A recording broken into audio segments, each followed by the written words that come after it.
नमस्कार दोस्तों, मैं आपकी दोस्त कंचन और आज हम एक हॉरर मिस्टीरियस मूवी लेकर आए हैं जो आपको बेहद ही पसंद आने वाली है। तो चलो बिना इंतजार के कहानी की शुरुआत करते हैं। कहानी की शुरुआत होती है एक ट्रेन से जो कि ग्रास फील्ड से होकर गुजर रही होती है।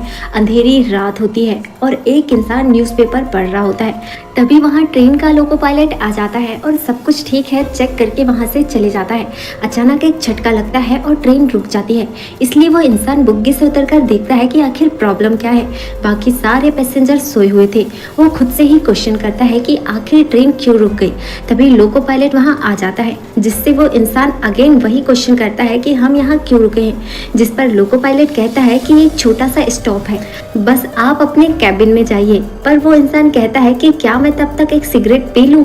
जिस पर लोको पायलट कहता है कि हाँ, पर यही रहिएगा, जब ट्रेन स्टार्ट होगी तो मैं आपको आवाज दूंगा, लेकिन सिर्फ 2 बार, फिर जो भी होगा हम निकल जाएंगे। ऐसा कहकर लोको पायलट वहाँ से चले जाते हैं। तभी उस इंसान को ग्रास फील्ड में एक रोशनी दिखाई देती है तो वो उसे चेक करने के लिए ग्रास के अंदर चले जाता है, पर वहाँ कुछ नजर नहीं आता।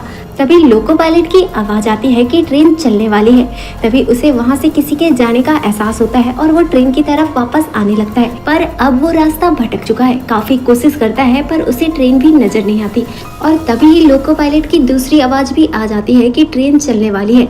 वहीं वो इंसान कहता है कि प्लीज रुको, मैं यही हूँ। अब उसे एक मॉन्स्टर दिखाई देता है जो बहुत ही खतरनाक है, लेकिन तभी वो देखता है कि वहाँ केवल एक मॉन्स्टर स्पिरिट नहीं है बल्कि बहुत सारे हैं। अब वो भी पूरी तरह से डर जाता है, जिससे बचते हुए वो भाग रहा होता है, पर भागते हुए उसका चश्मा गिर जाता है, पर लकीली मिल जाता है। तभी एक मॉन्स्टर स्पिरिट जमीन से निकल रही होती है, पर अब एक मॉन्स्टर स्पिरिट उसका पैर पकड़कर खींच लेती है, पर वो उसे किक मार के भाग रहा होता है।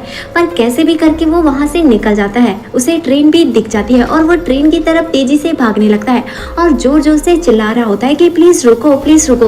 तभी उस पर एक मॉन्स्टर अटैक कर देता है और एक और मॉन्स्टर आ जाता है। वो दोनों आपस में ही लड़ने लगते हैं कि मैं इसे खाऊंगा, और इतने ही देर में बहुत सारे मॉन्स्टर उसे कैप्चर कर लेते हैं और वो सारे मॉन्स्टर स्पिरिट उसे मारने वाले होते हैं। तभी मसाल लेकर वहाँ लोको पायलट आ जाता है और उन्हें डराकर उसे बचा लेते हैं और ट्रेन में चढ़ जाते हैं।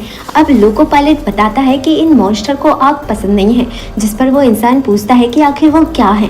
जिस पर लोको पायलट बताता है कि वो भी कभी इंसान थे और मैदान पार करते हुए रास्ता भटक गए। वो इंसान उनसे पूछता है कि क्या ऐसा भी पहले हो चुका है।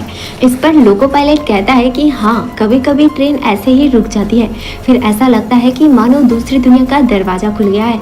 और वो उससे कहता है कि इसके बारे में किसी से मत कहना, कोई भी इस पर भरोसा नहीं करेगा। और इसी के साथ ये शॉर्ट मूवी एंड हो जाती है। अगर आपको एक्सप्लेनेशन पसंद आया तो वीडियो को लाइक और चैनल को सब्सक्राइब जरूर कीजिएगा।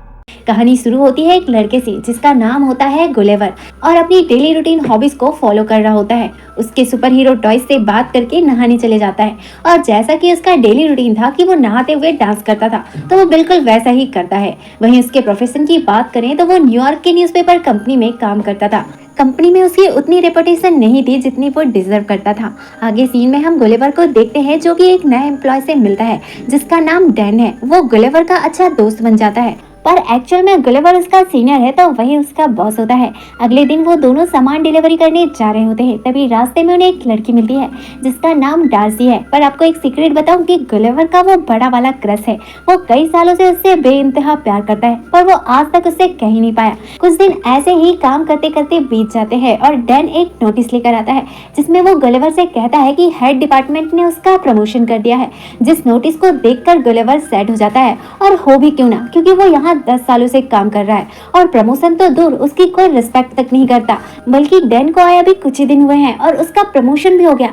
इस बात पर डैन गुलेवर से कहता है कि तुम बात करने से डरते हो और तुम्हें इतना कॉन्फिडेंस भी नहीं है, इसलिए तुम आज भी जहाँ के वही हो और तुम्हारी कोई प्रोग्रेस भी नहीं हुई। सैड होकर गुलेवर बाहर चले जाता है। जहाँ जाते हुए वो डार्सी को देखता है जो अभी भी लेट नाइट तक काम कर रही होती है। वो हिम्मत करके डार्सी के कैबिन में चले जाता है, लेकिन उसे कुछ समझ नहीं आता कि वो डार्सी से क्या कहे। तो वो वहाँ बड़ा रैंडम पेपर उठा लेता है। दरअसल उसने जो पेपर उठाया था वो ट्रैवल राइटिंग असाइनमेंट था, इसलिए डार्सी उससे पूछती है कि क्या तुम ट्रैवल राइटिंग असाइनमेंट भरना चाहते हो। जिस पर नर्वस होकर ग्लेवर हाँ कर देता है और अगले दिन वो ट्रैवल राइटिंग असाइनमेंट का फॉर्म फिल करके सबमिट कर देता है। और जो ब्लॉग वो लिखता है वो इंटरनेट ब्लॉग को कॉपी करके अपने ब्लॉग में पेस्ट कर देता है और डार्सी को दे देता है। जिसके बाद डार्सी उसकी खूबसूरत राइटिंग देखकर चौंक जाती है और उससे इम्प्रेस हो जाती है और उसे एक अच्छा सा काम देती देती है और कहती है कि क्यों ना तुम बर्मुडा ट्रायंगल में जो शिप गायब हो रहे हैं उस पर आर्टिकल लिखो। यहाँ डार्सी के चक्कर में वो मान जाता है। वो कहते हैं ना कि औरत का चक्कर बाबू भैया, औरत का चक्कर, यानी कि वो डार्सी को इम्प्रेस करने के लिए ये रिस्क भी ले लेता है। वहीं डार्सी इसके लिए एक वोट का इंतजाम भी कर देती है। अगले दिन ग्लेवर बर्मुडा ट्रायंगल के लिए फ्लाइट ले लेता है, जहां वो उसी आदमी से मिलता है जिसने उसके लिए वोट का इंतजाम किया है। वो इंसान उसे बता देता है कि वोट को कैसे ऑपरेट करना है, जिसे चलाना बड़ा ही आसान था क्योंकि वोट ऑटोमेटिक थी। और अब वो बर्मुडा ट्रायंगल के सफर में निकल जाता है, जहाँ वो अपने सफर को खूब इंजॉय करता है, बुक पढ़ता है, ड्रिंक करता है और जब वो थक जाता है तो सो जाता है। जब उसकी आंखें खुलती है तो उसके सामने एक बड़ा सा टॉर्नेडो यानी कि पानी का बवंडर होता है, जिसे देखकर उसकी सांसें अटक जाती है और वो बिना देरी करे पानी वाले पैराशूट को पहन लेता है। इतनी ही देर में वो टॉर्नेडो उसकी वोट को भी निगल लेता है। जब कुछ टाइम बाद उसे होश आता है तो वो एक आइलैंड में होता है जहाँ वो पूरी तरह से बंधा था। वो अपने आप को हिला भी नहीं पा रहा था। जब वो गर्दन उठाकर देखता है तो हैरान रह जाता है क्योंकि उसके चेस्ट में बहुत से छोटे छोटे इंसान होते हैं, जिसका लीडर खुद को इंट्रोड्यूस करता है और कहता है कि मैं लिलीपुट का कमांडर एडवर्ड हूँ। जब ग्लेवर अपने चारों ओर देखता है तो उसे अपनी आंखों पर विश्वास नहीं होता क्योंकि उसके आसपास छोटे छोटे इंसान होते हैं और वो पूरी तरह से लकड़ियों से बंधा था, जिसे उन छोटे लोगों ने ही बांध रखा था। कमांडर एडवर्ड ग्लेवर को बीस्ट कहकर बुलाता है। ये सुनकर तो वो हिल डुल कर खुद को रस्सियों से फ्री कर लेता है, वो भी बड़े ही आसानी से। उसे लगता है कि वो नींद में सपना देख रहा है, इसलिए आंखें बंद कर लेता है। तभी एडवर्ड अपने सैनिकों को उसे रस्सियों से खींचने का ऑर्डर देता है, इसलिए सैनिक उसे खींचकर नीचे गिरा देते हैं, जहां ग्लेवर बेहोश हो जाता है। और जब उसे होश आता है तो वो देखता है कि उसे बांधकर लिलीपुट साम्राज्य में ले जा रहे होते हैं, जहां लिलीपुट किंगडम के सारे लोग उसे देखने के लिए निकलते हैं। उन्हें लगता है कि ये एक बहुत बड़ा बीस्ट है। अब गुलिवर को लिलीपुट के राजा थियोडोर के पास पेश किया जाता है, जहां राजा की बेटी प्रिंसेस मैरी गुलिवर की ये हालत देखकर उसे काफी बुरा फील होता है और वो एडवर्ड को कहती है कि क्या इसके साथ इतनी सख्ती से पेश आना जरूरी है, जिस पर एडवर्ड कहता है कि ये हमारे दुश्मन राज्य का जासूस है। आगे दिखाया जाता है कि ग्लेवर राजा से पूछता है कि वो इस वक्त कहाँ पर है, जिस पर राजा का मंत्री कहता है कि तुम दुनिया के महान साम्राज्य लिलीपुट पर हो। अगले सीन में हम ग्लेवर को देखते हैं जिसे कैद खाने में कैद कर लिया गया है, जहाँ ग्लेवर को एक और कैदी मिलता है जिसका नाम होरेसियो है और वो उसे बताता है कि उसे भी यहाँ एडवर्ड ने ही कैद किया है। तभी वहाँ फिर से एडवर्ड आ जाता है, जहाँ वो ग्लेवर को धमकी देता है कि वो चाहे तो उसे पूरी लाइफ इस कैद खाने में रख सकता है। अगले सीन में हम एडवर्ड को देखते हैं जो ग्लेवर से पूरा खेत जुतवा रहा होता है। ग्लेवर भी मजबूरी में यह सब काम कर रहा होता है। तभी उसका दुश्मन राज्य उन पर अटैक कर देते हैं, जिसका प्लान होता है कि वो प्रिंसेस को किडनैप करके पूरे महल को आग लगा देंगे। आगे सीन में दिखाया जाता है कि एडवर्ड सभी को ऑर्डर देता है कि कोई भी प्रिंसेस को नहीं बचाएगा, उसे सिर्फ मैं ही बचाऊंगा। यहाँ होरेसियो ग्लेवर से हेल्प मांगता है और कहता है कि एडवर्ड को आने में टाइम लग जाएगा, इसलिए ग्लेवर दुश्मन राज्य के सैनिकों को हराकर प्रिंसेस को बचा लेता है। वहीं दूसरी तरफ हम राजा और उसके मंत्री को देखते हैं जो आग में फंसे हुए हैं और यहाँ ग्लेवर को कुछ भी समझ नहीं आता कि वो क्या करे, इसलिए वो जल्दबाजी में महल में लगी आग पर पेशाब कर देता है, जिस वजह से आग बुझ जाती है और राजा और उसका मंत्री बच जाता है। इसलिए सभी लोग ग्लेवर पर तालियां बजाते हैं और उसकी वाहवाही होती है। ये देखकर एडवर्ड को जलन होती है, वो वहाँ से चले जाता है। गुलिवर और होरेसियो की इतनी ज्यादा मदद की वजह से राजा होरेसियो को आजाद कर देते हैं और गुलिवर को दावत में बुलाया जाता है। आगे का सीन हमें डिनर टेबल का दिखाया जाता है। यहाँ राजा गुलिवर से पूछते हैं कि तुम कहाँ से हो, जिस पर गुलिवर कहता है कि मैं मैनहट्टन से हूँ, मैं वहाँ का प्रेसिडेंट हूँ। यहाँ पहली बार गुलिवर खुद को सुपर हीरो महसूस करता है। सभी उसकी बात पर विश्वास कर लेते हैं, लेकिन एडवर्ड को उसकी बातों में जरा भी ट्रस्ट नहीं था। आगे सीन में दिखाया जाता है कि लिलीपुट के लोगों ने उसके रिस्पेक्ट करते हुए उसके लिए एक बड़ा सा हाउस बना दिया है जिसमें वो सभी सुविधाओं के साथ रह सके। आगे दिखाया जाता है कि गुलिवर की हेल्प से एक थिएटर बनाया गया है जिसमें पूरा किंगडम बैठकर मूवी या कोई भी ड्रामा शो देख सकते हैं। आगे उसी थिएटर का सीन दिखाया जाता है जहाँ सभी बैठकर टाइटैनिक ड्रामा देख रहे होते हैं और ग्लेवर बताता है कि ये सब कुछ उसके साथ हुआ है। उसकी इतनी परेशानी भरी लाइफ देखकर सभी लोग हैरान हो जाते हैं। एडवर्ड ने पूछा कि तुम कैसे बच गए, जिस पर ग्लेवर आंसर देता है कि उसे बचा लिया गया था। अगले दिन का सीन दिखाया जाता है जहां होरेसियो ग्लेवर से मिलकर उससे मदद मांगता है कि वो कैसे प्रिंसेस को इम्प्रेस करे और होरेसियो ऐसा करने में कामयाब भी हो जाता है। वहीं दूसरी तरफ हम एडवर्ड को देखते हैं जो प्रिंसेस से शादी करना चाहता था, इसलिए वो भी प्रिंसेस पर आंख गड़ाए हुए है। वहीं दूसरी तरफ दिखाया जाता है कि सोल्जर्स ने ग्लेवर की वोट ढूंढ निकाली है, जिसे देखकर गुलिवर खुश हो जाता है और वो अपना फोन ले लेता है जिसमें डार्सी के बहुत सारे वॉइस मैसेजेस थे, जिसे सुनकर उसे पता चलता है कि डार्सी उससे बहुत ज्यादा गुस्सा है उसके झूठे आर्टिकल की वजह से और उसके भागने की वजह से। ये सब होने के बाद गुलेवर ये डिसाइड करता है कि वो अब हमेशा ही लिलीपुट किंगडम में रहेगा, क्योंकि वो इतना कुछ होने के बाद डार्सी को फेस नहीं करना चाहता था। इस बात को सुनने के बाद तो एडवर्ड का खून खौल जाता है, क्योंकि वो ग्लेवर को बिल्कुल पसंद नहीं करता था।